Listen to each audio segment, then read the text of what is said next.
Hi everyone, welcome back to my channel. How you doing today? Thought I would check in with you. And I thought today's entry in Sarah Ban Beathnach's book, Simple Abundance, that we're following along with this year, was really perfect for everything that's going on in today's world. Today's entry is called Awakening Sleeping Beauty. And of course it pulled me right in because I love fairy tales. In fact, right now you can see this is my mermaid tail blanket right behind me. I love everything fanciful and of course Disney too, so I even have this on VHS, Sleeping Beauty. I love the fairies in it and the music and the characters in the woods and everything, all the animals. Sometimes I go outside and I just pretend I'm Snow White or Sleeping Beauty or something and that all the animals are coming to me, right? So, why do I think today's entry is so good for today? If you get a chance to read it, you'll understand it also further, but I'll explain too. So remember in the story Sleeping Beauty, where they set it up so she pricks her finger on the spinning wheel, which is supposed to be like the kiss of death, but the fairies have changed it and they made it into a slumber. So she's sleeping during all the time that they're figuring out all the stuff and getting rid of Maleficent and then when the prince finally comes back to her, then all of the bad stuff's behind her. I think that would be really nice right now to be able to just go to sleep and like wake up until all this is wake up after all of this is over, right? Wouldn't that be nice? Because sometimes living through the present is hard.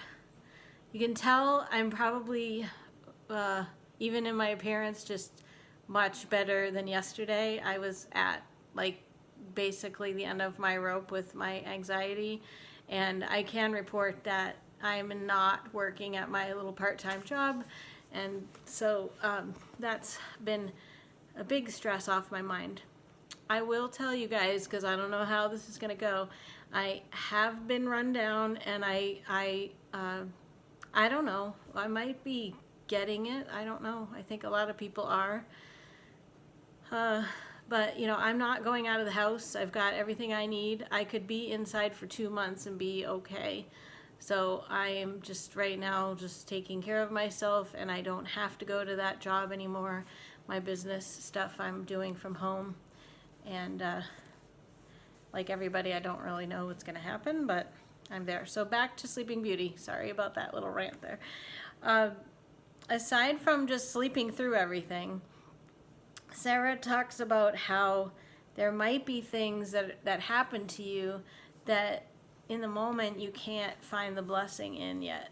But that it's like if that one thing hadn't happened, then it would have, you would have been steered in another direction or something, or, it's like the butterfly effect, or that movie Sliding Doors with Gwyneth Paltrow, where you're watching like both, if she hadn't missed the train, like both of the possibilities and things that it can happen. So like perhaps missing the train that day seemed like a mistake, but then it changed her life. I forget which one was better, like if she got on the train or didn't. I don't remember which one worked out better, but Sarah's asking us to awaken and realize that we can't really see how everything's gonna work out, but that the things that we're going through, they ultimately are potentially helping things work out that we can't even see right now. So again, it's about having that faith, right? And sort of surrender. That, remember we talked about the serenity prayer? It's like we're in the middle of something right now that we know that we cannot control. And so what can we do? We can't just continue to stay in fear and anxiety. I know that's where I've been living, so hey, no judgment. And maybe we need a little bit of that so that more people are being vigilant, because I think some people are just like, yeah, whatever, and they're just living their normal life, which sort of blows my mind right now. Again, I don't want to be living in fear all my life, but right now I am trying to be mindful of what we're being told as far as guidelines to be distancing ourselves and staying in if we're sick or anything like that. So I'm heeding those warnings, and I'm glad I don't have the job that I really felt obligated to continue going to anymore. So even though I don't know what's going to happen financially, and I should be freaking out more, I'm trying to think about it in this way. She asks us, what is your spindle? Maybe it's this whole thing of, for you being laid off right now, or having time to be home and foster relationships with your family, your significant other, your kids, whatever it may be, or just having a moment to breathe, like, because we just haven't had. I think it's funny where it was like, you remember I was so excited that I had a day off, and it's like, well, I don't really have time off now because I do still have stuff that I need to do. Like I said, I own a business, but it is like a huge relief right now that I'm like, wow, I was working so hard I didn't even have one day off. So sometimes it's like, be careful what you wish for, right? But so she says, what is your spindle? Was there a moment when you pricked yourself and fell into deep slumber? Or did you just slowly shut down? Perhaps the cruel enchantment was caused by overly critical parents, by sexual or domestic abuse, by a devastating breakup, or by a numbing reliance on food, drugs, or alcohol. It is time to awaken sleeping beauty. Your creativity, imagination, and authentic sense of style are far superior to any sorcerer's spell, no matter how strong. This is in quotes. One can never change the past, only the hold it has on you, Merle Shane assures us. And quote, while nothing in your life is reversible, comma, you can reverse it nonetheless. End quote. I don't know why I said the word comma out loud. Sometimes I get used to doing like the voice recognition in my device if I'm talking to somebody, and I'll say comma and period. Remember I was talking to you guys too about how changing the past, like when in that entry, a woman with the past. She's right, we can't change the past, but we can change the hold that it has on us. Something I'm working on. What are you working on? Are you getting some extra time if you are home? Hope you're not going out of your mind if you are home with family or a significant other where it's like, like you don't have any time to yourself. There can be a blessing and a curse, I guess, in everything. But what can we do to look to the positive in this situation?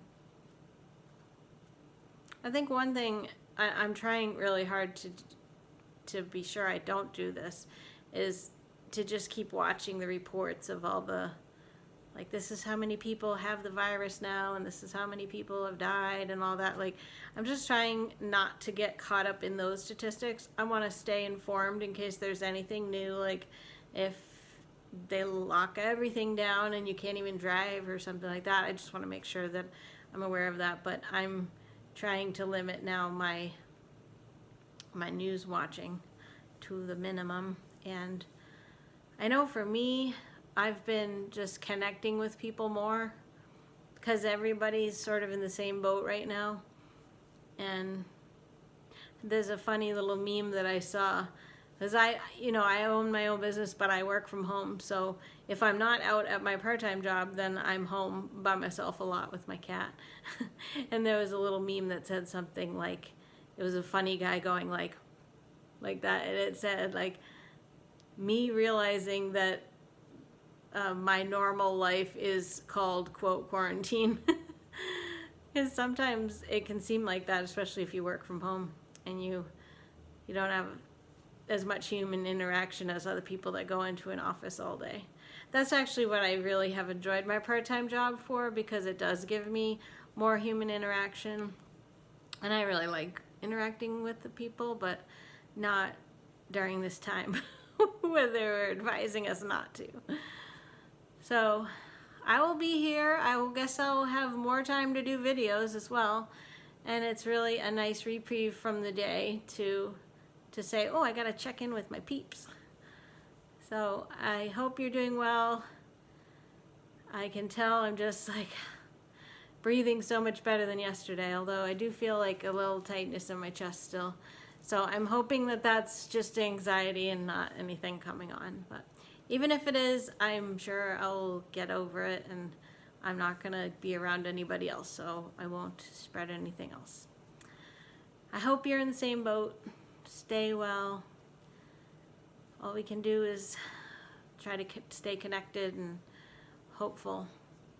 Think about this entry today and what your spindle is, and maybe this is a spindle for all of us right now. And maybe even if we do get ill, there's a blessing in that somehow. Okay. Thanks again. I'll see you guys next time. Bye.